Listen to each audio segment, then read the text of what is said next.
नए सूबों के हवाले से आजकल बहस जारी है और बहुत अच्छी बात है कि इसके ऊपर कौमी सतह के ऊपर पहले खूब बहस मुबासा किया जाए, सियासी जमातें अपने अंदर इतफाक़ राय पैदा करें और अपने पार्टी मैनिफेस्टोज़ का हिस्सा बना के फिर इंतखाबी अमल में जाए।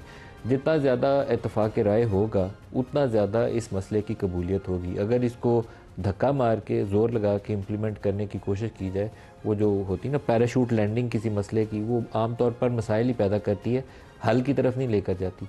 तो नए सूबे बनने चाहिए as a matter of principle, yes बनने चाहिए, लेकिन उससे पहले सियासी इतफाक़ राय ज़रूरी है। एक ऐसी हुकूमत ये काम कर सकती है जो आम तौर पर अवामी सतह पर मकबूल हुकूमत हो, इंतखाबी नताइज के ऊपर कोई बहुत ज़्यादा तहफ़्फ़ुज़ात ना हो लोगों के। लेकिन मौजूदा सेटअप के अंदर तो अभी तक ये लड़ाई नहीं ख़त्म हुई कि ये फॉर्म 45 वाली हुकूमत है या फॉर्म 47 वाली हुकूमत है।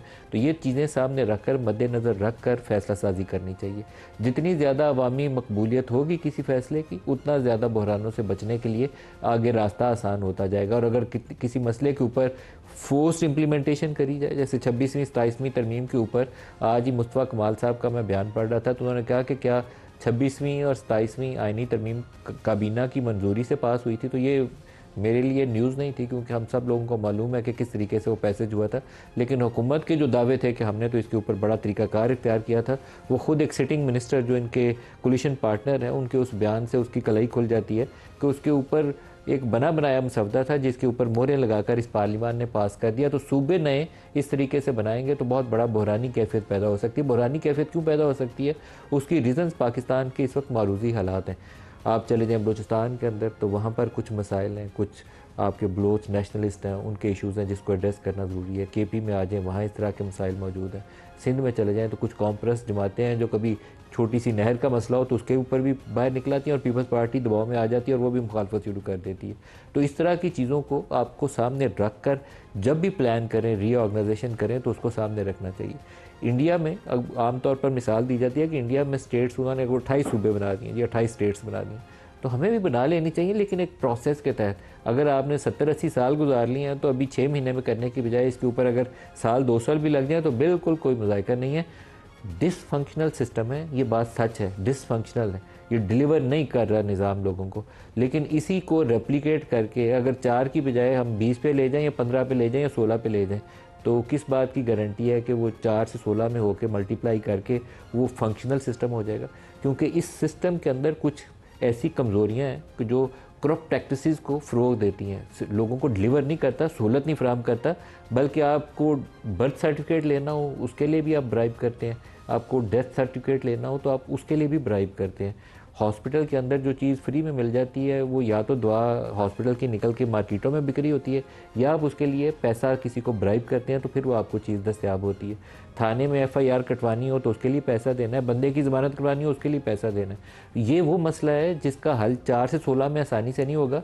ओवरऑल सिस्टम के अंदर जो फ्लॉ है ना हमारे, उसको एड्रेस करने के लिए पहले कुछ करना चाहिए ब्रॉडर सतह पर।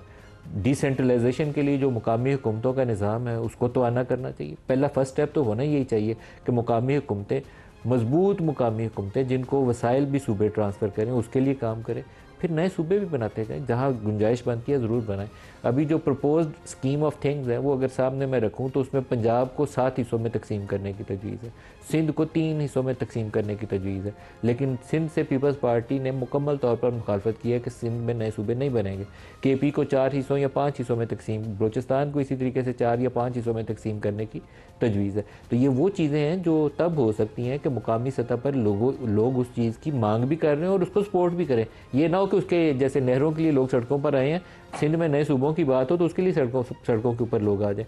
सिंध में तकसीम वाला मामला इस हवाले से काफ़ी पेचीदा शक्ल इख्तियार कर सकता है, गौर ख़ौज करना चाहिए, फिर आगे बढ़ना चाहिए। नए सूबे बनाने के लिए पाकिस्तान को क्या करना चाहिए? इंडिया की मिसाल बार बार दी जाती है कि इंडिया में रियासतें जो थीं अब 28 हो चुकी हैं, तो हमें भी अपनी सूबों की तादाद में इजाफा कर लेना चाहिए।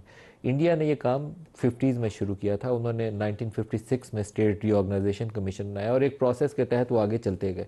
मैं आपको अगर इंडियन पंजाब की मिसाल दूं तो इंडियन पंजाब को उन्होंने 3 हिस्सों में तकसीम किया और उसकी बहुत ज़्यादा रीजनिंग जो थी, पॉलिटिकल रीजनिंग भी थी। उन्होंने जो पंजाबी बोलने वाले थे उसको तो रहने दिया ईस्ट पंजाब, दूसरे को हरियाणा बना दिया, और जो तीसरा हिस्सा था उनका नॉर्दर्न जो पार्ट था उसको हिमाचल प्रदेश बना दिया, ताकि पंजाब की जो पावर थी उसको कमज़ोर किया जा सके। और इसका एडमिनिस्ट्रेटिव एफिशिएंसी से ताल्लुक़ नहीं था। तो हम अगर पाकिस्तानी पंजाब का अगर तस्करा करें, जहाँ कोई तकरीबन 12.5 या 13 करोड़ लोग बसते हैं, बहुत बड़ा सूबा है, और वहाँ से पंजाब से जो जीतता है वो मरकज़ में हुकूमत वही बनाता है आमतौर पर, जिसकी अक्सरियत होती है कौमी की सीटों की पंजाब में, मरकज़ में हुकूमत उसी की बनती है। नंबर ऑफ़ सीट्स का इतना ज़्यादा डिफरेंस पाया जाता है। लेकिन अगर पंजाब को 7 हिस्सों में जो प्रपोज़ किया जा रहा है कि इसको 7 हिस्सों में बांट दें 7 हिस्सों में, तो क्या गारंटी होगी कि वो बेहतर सिस्टम पैदा करेगा? वो कोई बुजदार दोबारा चीफ मिनिस्टर नहीं बन जाएगा, या जो मरियम के ऊपर इतराज़ात हैं कि वो जगह जगह पे उनकी तस्वीरें छपी हुई हैं, सिस्टम में उतनी एफिशिएंसी नहीं है जितनी उनकी तस्वीरों से चर्चा किया जाता है।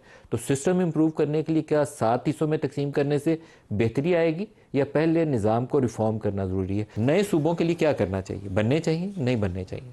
देखिए, आपने जैसे अपने इब्तदाई में भी बात की अभी, और आपने बड़ी अच्छी बात की। देखिए, सूबों का कोई दुनिया में कोई यूनिवर्सल फार्मूला नहीं है, ना कोई साइज़ है। अभी आपने बिल्कुल बात की कि हिंदुस्तान के अंदर जब पार्टीशन हुई तो 18 सूबे थे, फिर ग्रेजुअली वो 28 तक ले गए। और हिंदुस्तान के अंदर जो सबसे बड़ा प्रोविंस है यूपी, उसकी पॉपुलेशन 250 मिलियन है। और यूपी के अंदर और जो यूपी से भी इन्होंने एक सूबा और निकाला है, जिसे वो यूके कहते हैं, उत्तराखंड कहते हैं, उसकी आबादी 1.5 करोड़ है। तो कोई उन्होंने किसी आबादी के फार्मूले को अप्लाई नहीं किया। अगर आबादी का फार्मूला अप्लाई करते तो फिर तो वो यूपी को 4 हिस्सों में, 3 हिस्सों में तकसीम करते। उसी तरह हिंदुस्तान में जो सबसे छोटा सूबा है उसका नाम है सिक्किम है, उसकी आबादी 6 लाख है, जो कि हमारे एक प्रोविंशियल असम्बली के बराबर है।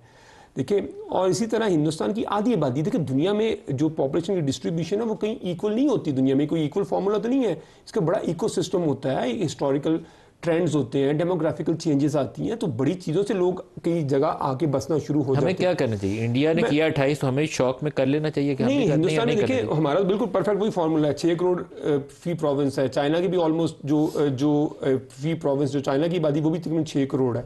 तो उस हिसाब से तो हमारा फार्मूला ठीक है। इसका मतलब कि वो इतने बड़े प्रोविंस से भी वो डिलीवर कर रहे हैं। देखिए, हिंदुस्तान की 55% आबादी 5 रियासतों में रहती है,